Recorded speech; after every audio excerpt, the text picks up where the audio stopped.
soit pour la guérison rapide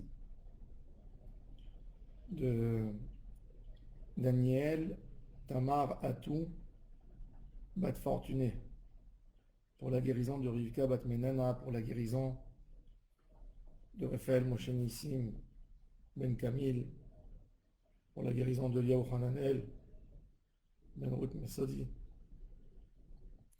pour la guérison de Nissim Ben Rivka et la guérison et la santé, la réussite pour Abraham Ben Messaouda.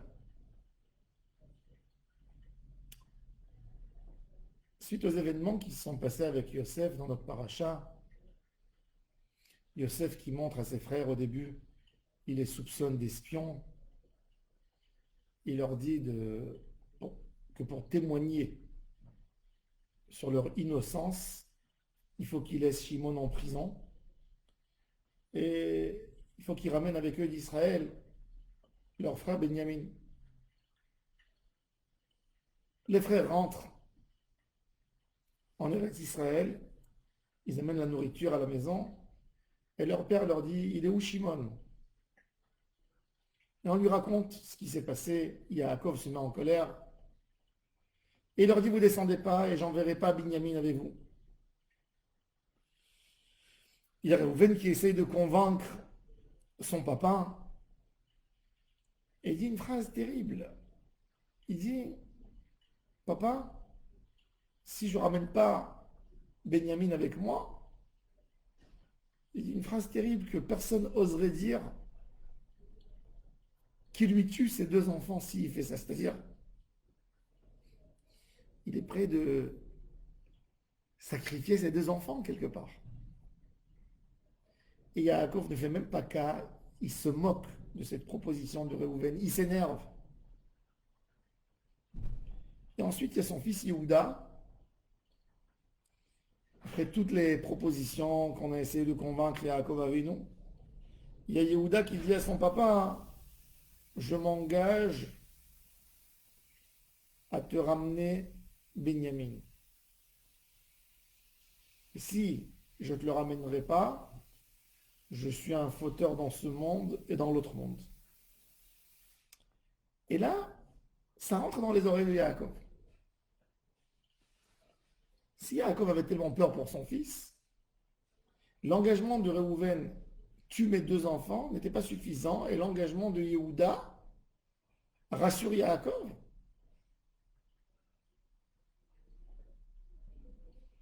Il y avait un élément qui manquait, que Yaakov Avinu s'en bien rendu compte, et c'est pour ça qu'il ne faisait pas confiance aux frères. Il est vrai que Reuven, c'était le frère qui a essayé de sauver son frère Yosef. Mais entre frères, il y avait une très mauvaise ambiance. Chacun pour soi. Chacun pour soi. Des individus. Des individus. Yehuda est venu et a mis tous ensemble dans le même pack. Il a dit Anori Erveno, je me porte garant. Se porter garant, c'est difficile pour un homme de se porter garant sur la vie de quelqu'un d'autre. Et Yehuda a dit s'il y a quelque chose qui doit se passer avec Benjamin, c'est moi qui prendrai sur moi. C'est pas un résultat comme il a dit Reuven. Il a proposé à son papa de faire du mal à ses deux enfants s'il n'amènerait pas Reuven, s'il n'amènerait pas Benjamin. Là, Yehuda prend un engagement sur Benjamin.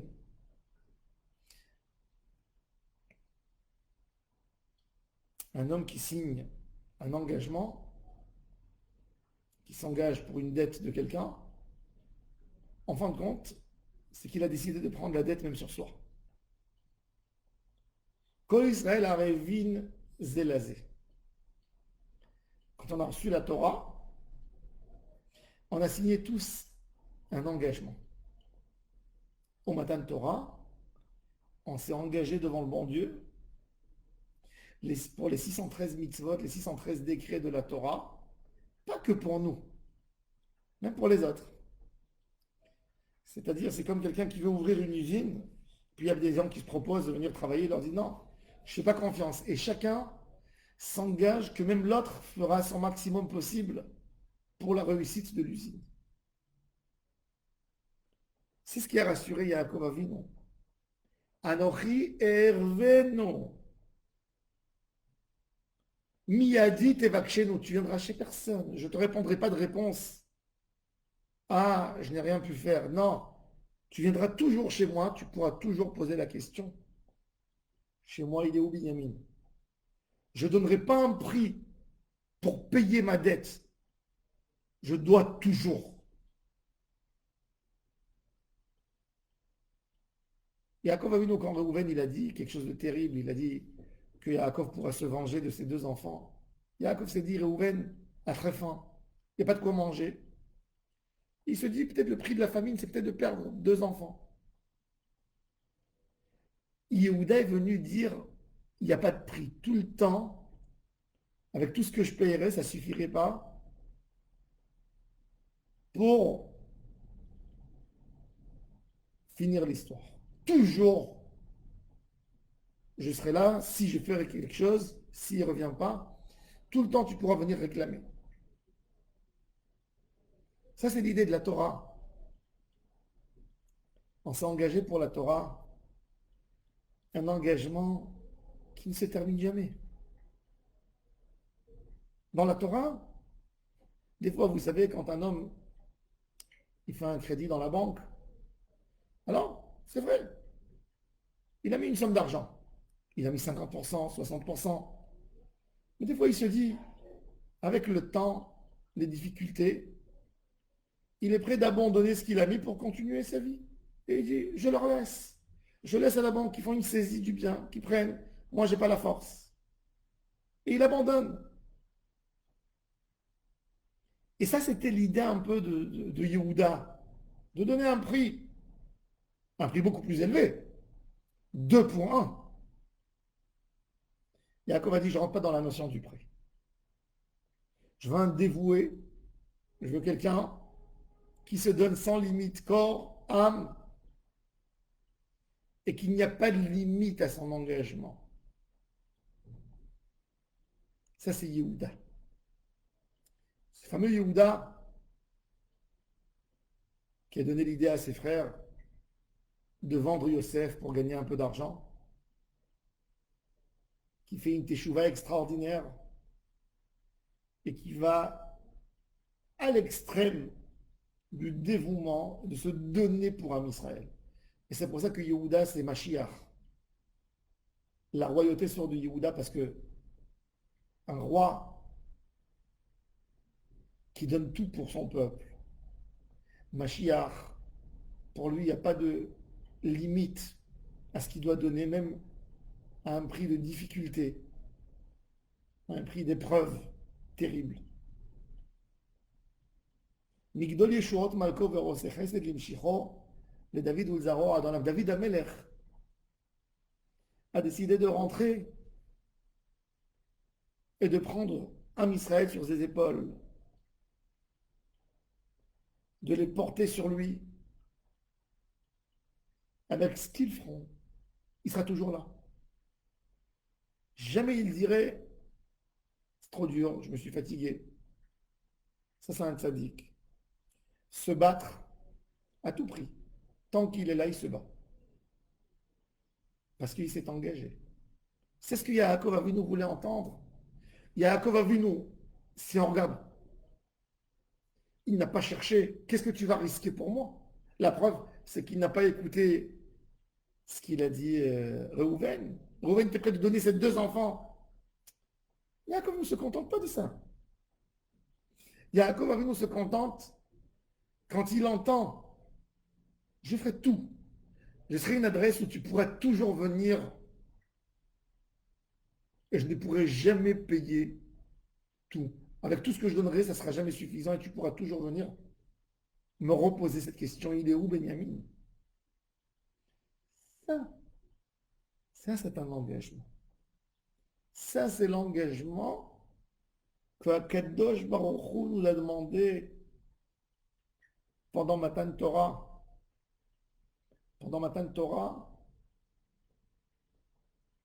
On a tout mis, on a tout mis pour la Torah. Un dévouement total. Se donner à Hachem, pas à 10%, à 100%. C'est même pas une question de prix, qu'est-ce que je donne? C'est pas ça l'idée. L'idée, c'est une soumission. Une soumission à Hachem. Il n'y a pas de limite à ce qu'on donne. Ça rejoint le miracle, l'idée de Hanouka. Les Maccabis, ils n'ont jamais regardé la force. Combien de force ils ont eux par rapport aux Grecs. Si un homme qui il a l'esprit business, il rentre même pas dans cette guerre. S'ils avaient un peu l'esprit business, ils n'auraient jamais fait ce conflit avec les Grecs. Comment quelques frères, avec quelques sympathisants, peuvent déclarer la guerre contre la plus grande empire du monde, la plus grande force, l'armée grecque. C'est que quand on a un dévouement et une volonté très puissante de donner tout pour Hachem, qu'on est prêt de, de donner un sacrifice pareil.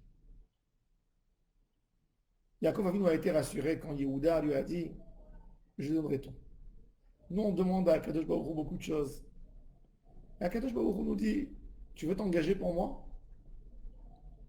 Et on lui dit on est prêt de s'engager, de faire cette mitzvah, mais tant qu'on n'aura pas trop d'Yetzirah, pas trop de dérangement. Tout ça c'est bien, mais c'est pas suffisant. Kadosh Baruch Hu veut qu'on se donne dans le total, tout, corps, âme, complètement. Miyadi, Tevakshenu, tu pourras toujours venir me le réclamer. Jamais je te dirai, ça y est, j'ai payé ma dette. Ça y est, arrête de venir. Non. Toujours tu pourras venir ici. C'est ce qu'Akadosh Baruch Hu te dit. Celui qui va avoir la Torah, celui qui va amener la délivrance pour un Israël, il doit se donner à Hachem à 100%. Pas avec l'esprit business, combien je donne, combien tu donnes. Jamais. Celui qui veut réussir dans la vie, celui qui veut réussir son couple, celui qui veut réussir l'éducation de ses enfants, n'a pas le droit d'avoir l'esprit business. Combien je vais investir par rapport à ce que je vais recevoir? Jamais. Ça ne rassure pas l'autre. Il a peur, tu risques d'abandonner. Un dévouement total. C'est ce qui a rassuré Yaakov Avinu. Ce dévouement, c'est Yehuda, et ça c'est le début de Géoula. Ça c'est le tikkun pour ce qu'ils ont fait à Yosef Hatzadik. Yehuda, qui a fait la faute la plus terrible, qui a donné l'idée de vendre son frère. Son papa lui dit, Yehuda mon fils, Miterev Beni Alita, tu as été épargné. Tu as été sauvé par le malheur qui devrait t'arriver. Pourquoi? Parce que tu as pris un engagement pour un Israël. Mais un engagement qui ne se termine jamais. Là, tu as été pardonné sur la faute terrible de la vente du Yosef Hatzadik. Qu'on découvre, avec l'aide de Dieu, nos forces, à quoi on est capable, et qu'on s'engage vraiment pour Hachem Yitbarach dans tous les domaines, un engagement total dans tout, corps, âme,